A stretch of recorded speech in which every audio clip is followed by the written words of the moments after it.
Imagine pulling into your driveway after a long day, only to find flashing lights and strangers in uniforms banging on your door, all because some nosy neighbor decided to play cop. Have you ever had an HOA busybody take things way too far, turning a quiet suburb into a battlefield? Today, we're diving into a story straight out of a thriller novel, where an entitled HOA Karen summons fake cops to terrorize a family, only to unravel when the truth about the wife comes out. She's a CIA agent. This tale unfolds in a picture-perfect gated community in suburban Virginia, the kind where American flags wave proudly from every porch and barbecues are a weekend ritual. But beneath the manicured lawns and friendly waves lurks a web of petty, power plays that could destroy lives. Stick around as we uncover how one woman's overreach leads to her total downfall. It's a rollercoaster of tension, twists, and sweet justice that you'll be talking about for days. Let's set the stage properly. Our story centers on Tom and Elena Ramirez, a couple in their mid-40s who've just moved into Willow Creek Estates, an upscale HOA neighborhood outside Washington, D.C. Tom is a mild-mannered history teacher at a local high school, the type who coaches Little League on weekends and dreams of restoring a vintage Mustang in the garage. Eleanor, his wife, is elegant and reserved, with a sharp wit that she keeps under wraps. To the neighbors, she's just a consultant who travels often for work. But Tom knows her real job. She's a seasoned CIA operative, handling sensitive intelligence ops that she can't discuss, even with him. They chose Willow Creek for its security and proximity to the city, hoping for a slice of normalcy after years of Elena's high-stakes career. The house is a charming two-story colonial with a blooming rose garden Elena tends meticulously, her one visible hobby that grounds her in everyday life. Enter Karen Whitaker, the 52-year-old HOA president who's ruled Willow Creek with an iron fist for over a decade. Karen's the epitome of suburban entitlement.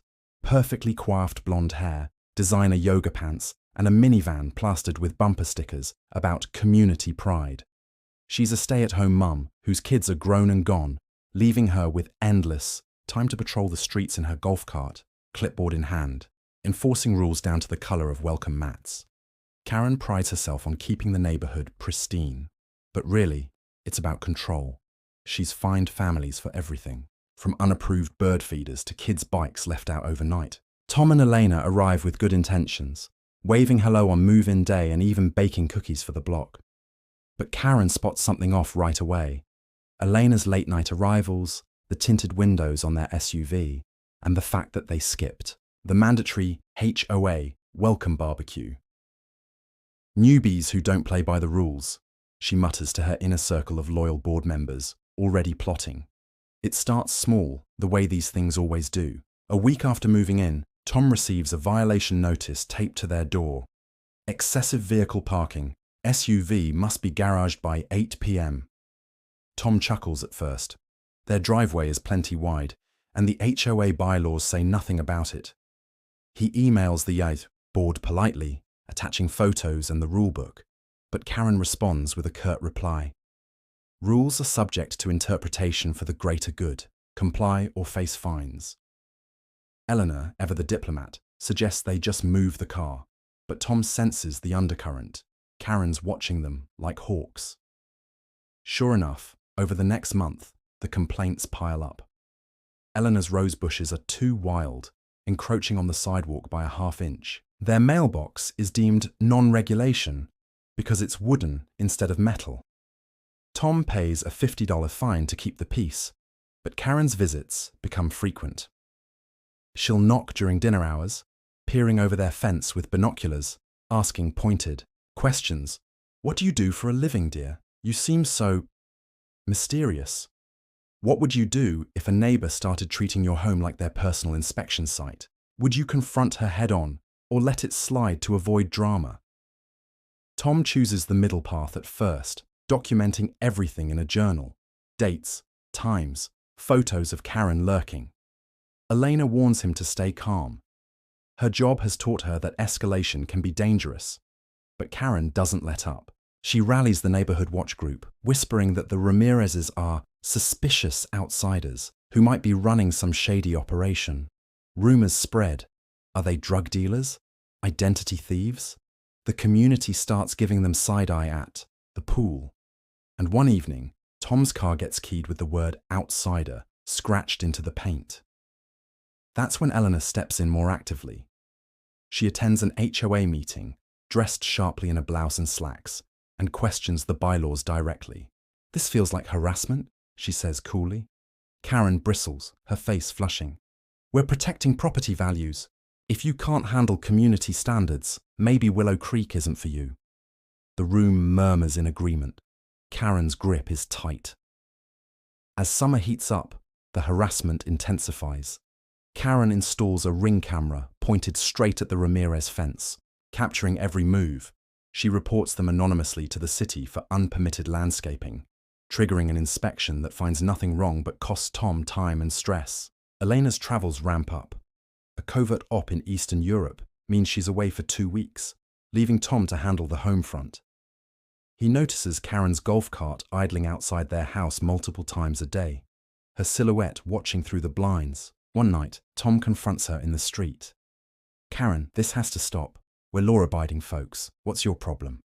She smirks, adjusting her sunglasses. "My problem is people like you disrupting our harmony.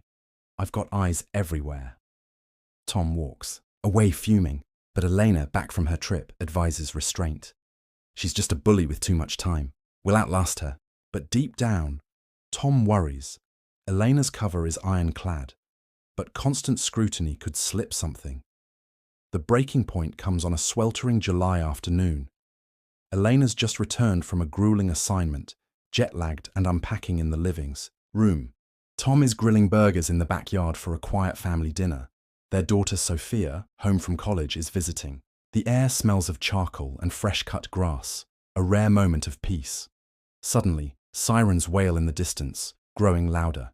2 unmarked sedans screech into the driveway, lights flashing erratically. Not standard police cruisers, but something off.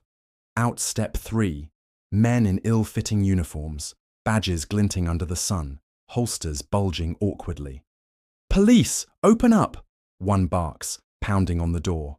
Tom freezes at the grill, spatula in hand. Sophia yelps from inside. Elena, ever composed, approaches the window, peering out. "Stay calm," she whispers to Tom through the screen, but her eyes narrow. These aren't real cops. The plates on the cars are mismatched. The uniforms lack proper insignias. Karen emerges from her house across the street, arms crossed triumphantly, phone in hand as if she's been live streaming. "See? I told you they were up to no good. I called in a tip about suspicious activity, drugs, maybe weapons.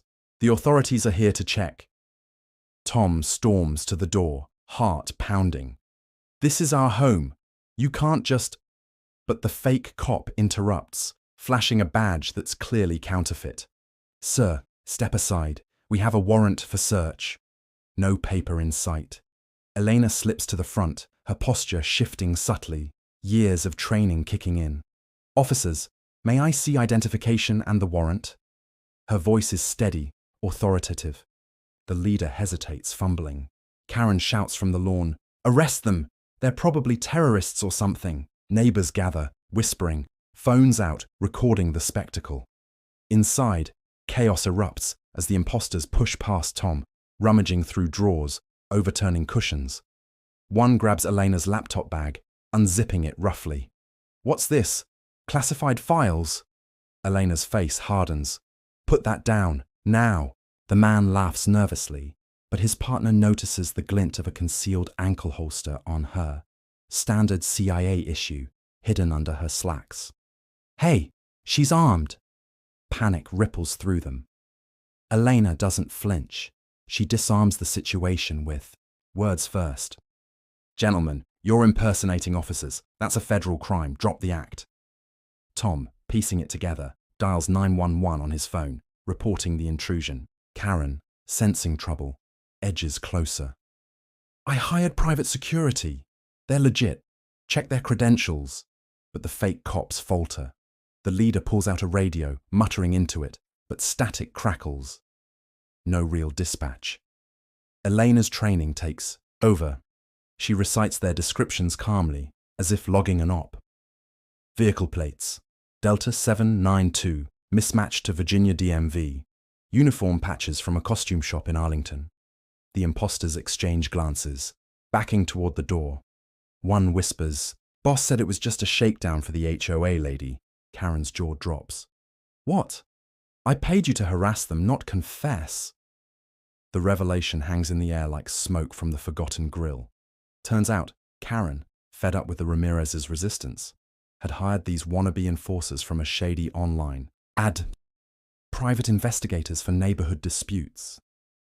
She'd spun a tale of imminent danger to justify the call-out, paying $500 up front for a welfare check that escalated to intimidation.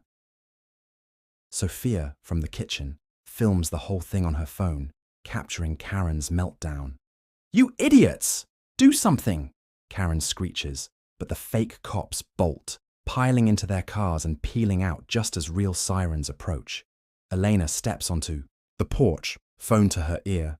She's already contacted her CIA handler discreetly. Situation contained, but trace the vehicles. The genuine police arrive minutes later, badges shining authentically. Tom explains the ordeal, handing over Sophia's video. The officers interview Karen on the spot. Her story crumbles under questioning. I was just concerned for the community," she stammers. But the payment app transfer to the security firm tells another tale. The cops haul her in for filing a false report and conspiracy to commit harassment. Her golf cart left abandoned on the lawn. Word spreads like wildfire through Willow Creek. Neighbors who once nodded along with Karen's complaints now flood the Ramirez door with apologies and casseroles. The HOA board, exposed for turning a blind eye to her antics, calls an emergency meeting that night. Tom and Elena attend, Elena still buzzing from the adrenaline. She doesn't reveal her full CIA status. That's classified. But she drops enough, hints during her statement. "I've dealt with real threats overseas. This was child's play." The board votes unanimously to remove Karen, dissolving her precious rules committee. Fines are refunded, and the neighborhood adopts a new charter emphasizing fairness over fear. Karen's husband, mortified, puts their house on the market the next day. She's facing misdemeanor charges, but whispers circulate of a civil suit from the Ramirezes for emotional distress and property damage from the botched search. In the aftermath, life in Willow Creek transforms. Tom restores his Mustang with help from newfound friends, and Eleanor's rose garden becomes the talk of block parties. No more violations. Sophia edits the confrontation video into a viral clip, blurring faces for privacy, racking up views on social media with captions like, "When HOA meets its match." Elena even shares a rare laugh with Tom over dinner. "They thought I was the target. Little did they know, I'm the one who hunts threats for a living."